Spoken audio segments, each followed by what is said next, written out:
saling tuding memberi kesaksian palsu di sidang Verdi Sambo CS. Ini kata pakar hukum. Kemudian saat itu saya panggil beberapa penyidik saya untuk berbicara terkait dengan kronologis yang dibawa lembaran kronologis oleh AKBP Arif saat itu.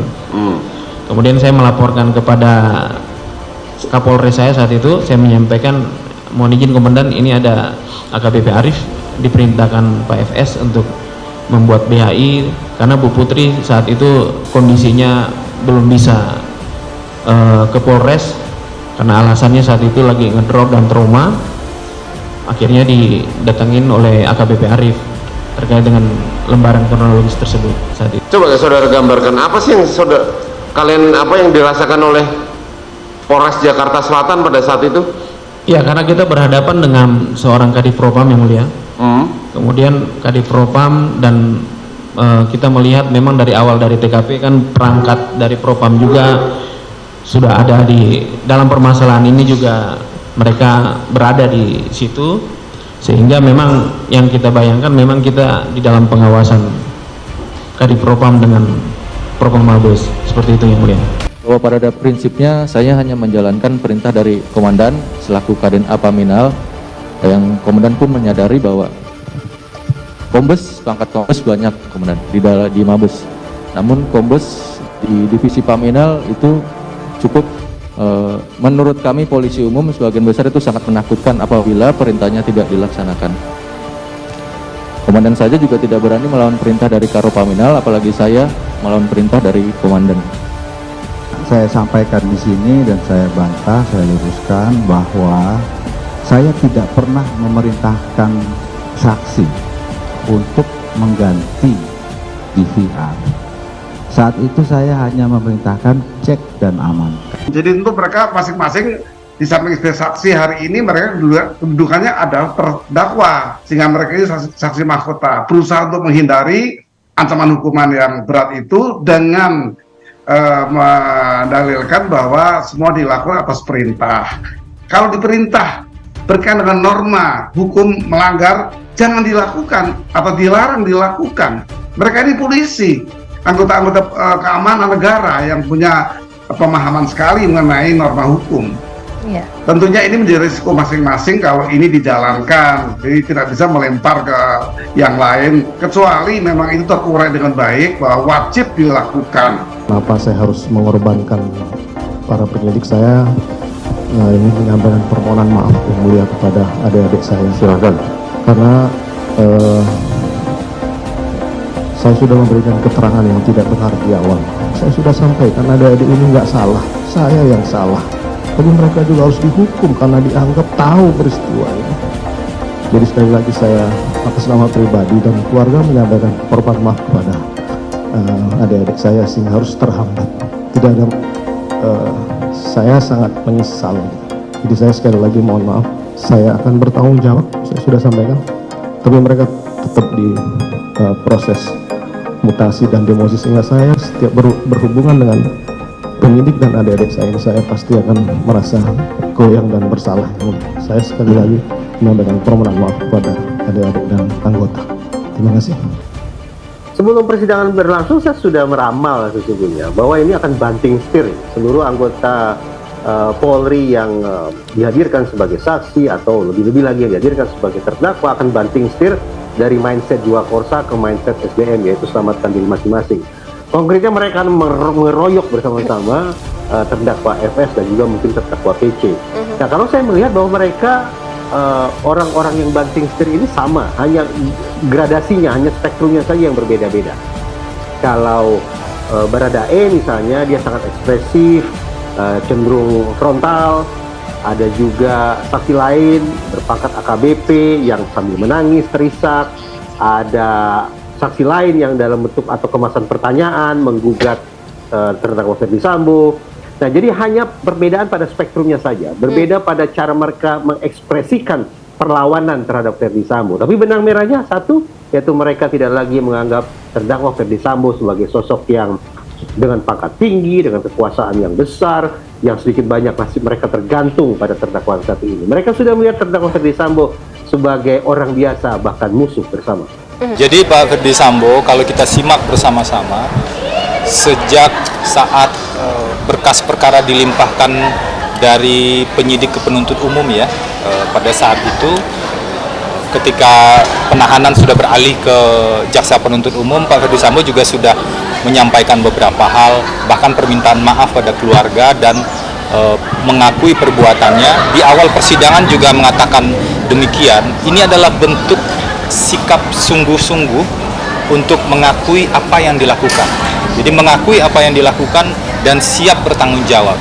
Namun tentu saja kita perlu tetap dalam proses peradilan ini, jaksa penuntut umum dan majelis hakim juga tetap perlu bersama-sama dengan kuasa hukum itu membuktikan apa saja peristiwa-peristiwa yang terjadi. Tapi pada prinsipnya apa yang ia lakukan itu ia akan akui secara terbuka, sudah disampaikan, dan ia akan bertanggung jawab untuk itu. Itu sudah secara tegas dan konsisten disampaikan.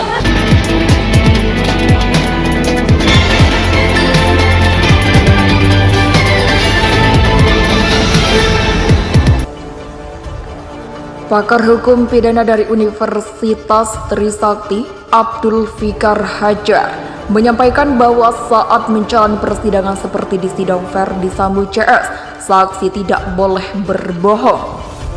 Hal tersebut menanggapi soal saling tuding memberikan keterangan palsu pada sidang pembunuhan berencana Nofriansah Yosua Huta Barat alias Brigadir J.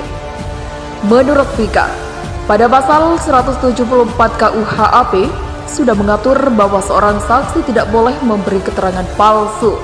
Pasal 174 KUHP mengatur bahwa jika ada saksi memberikan keterangan palsu, hakim mengingatkan. Karena jabatannya, hakim juga bisa memerintahkan saksi ditahan atas permintaan jaksa atau terdakwa dan penasihat hukumnya, kata Fikar saat dihubungi pada Kamis.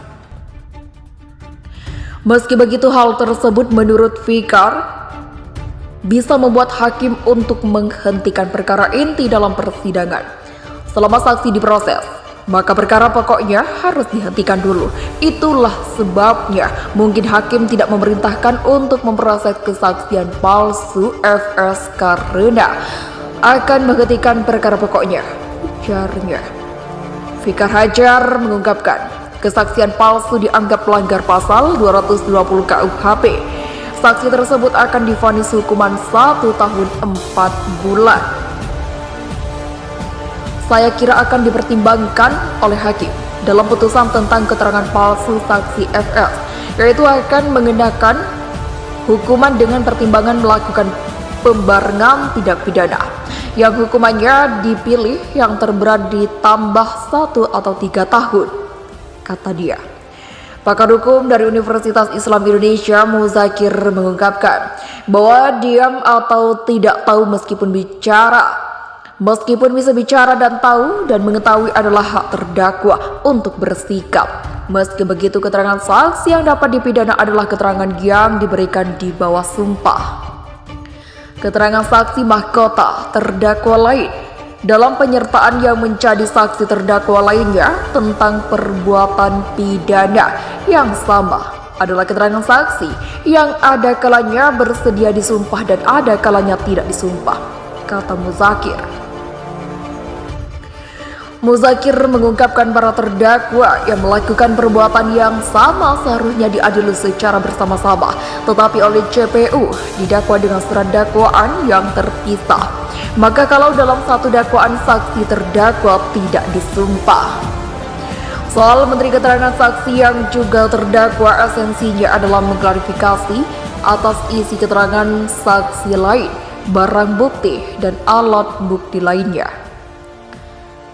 Jika beri keterangan palsu atau tidak benar, tidak disumpah, dapat dinilai memberatkan hukum bagi terdakwa yang jika diberikan di bawah sumpah akan memberatkan terdakwa dan karena disumpah bisa didakwa pemberikan keterangan palsu di bawah sumpah, kata Muzakir.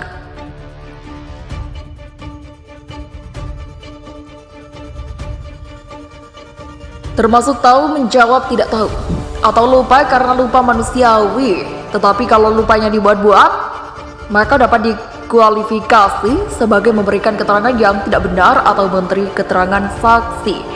Atau materi keterangan saksi dan alat bukti lain ternyata berbeda, maka dapat memberatkan terdakwa. Tambahnya, sebelumnya Verdi Sambo terlihat sempat menjulingkan mata dan menggelengkan kepala saat kuasa hukumnya mencecar Baradae soal alasan kenapa dia mengubah berita acara pemeriksaan atau BAP. Gestur Verdi Sambo itu terlihat ketika pengacaranya Arman Hanis menanyai Richard kenapa ia berbohong dalam BAP 5 Agustus 2022. Saat itu Arman Hanis kembali mengungkit isi BAP 5 Agustus. Sebelumnya akhir memberikan keterangan jujur dalam BAP tanggal 6 Agustus. Tadi Anda mengatakan bahwa waktu pembuatan pengakuan itu tanggal 6 Agustus, benar? Tanya Arman di Pengadilan Negeri Jakarta Selatan pada Selasa. Benar, jawab Richard. Itu ada BAP tidak? Tanya kembali Arman. Sebelum saudara di BAP, apakah saudara membuat surat pernyataan? Saya tidak menanyakan tanggal 6. Pernah membuat surat pernyataan di tanggal 5? Cecar Arman. Richard mengatakan ia masih berbohong dalam BAP 5 Agustus 2022. Saudara berbohong apa? Tanya Arman. Berbohong bahwa saya tulis dan saya jujur di tanggal 6 itu, ujar Baradae. Tanggal 5 yang berbohong itu apa saudara lupa? Tanggal 6 ingat? Tanya Arman kembali. Tanggal 6? Ya, yang saya jelaskan, jawab Richard.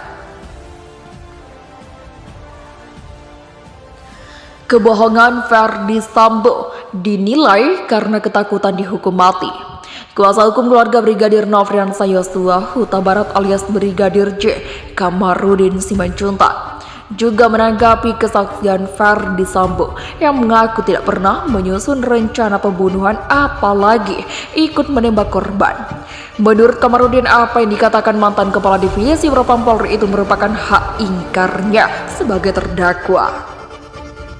Ia menilai Verdi Sambo takut dihukum mati sehingga berbohong di persidangan. Kamarudin menyarankan agar Verdi Sambo sebaiknya berkata jujur agar tidak memberatkan hukuman.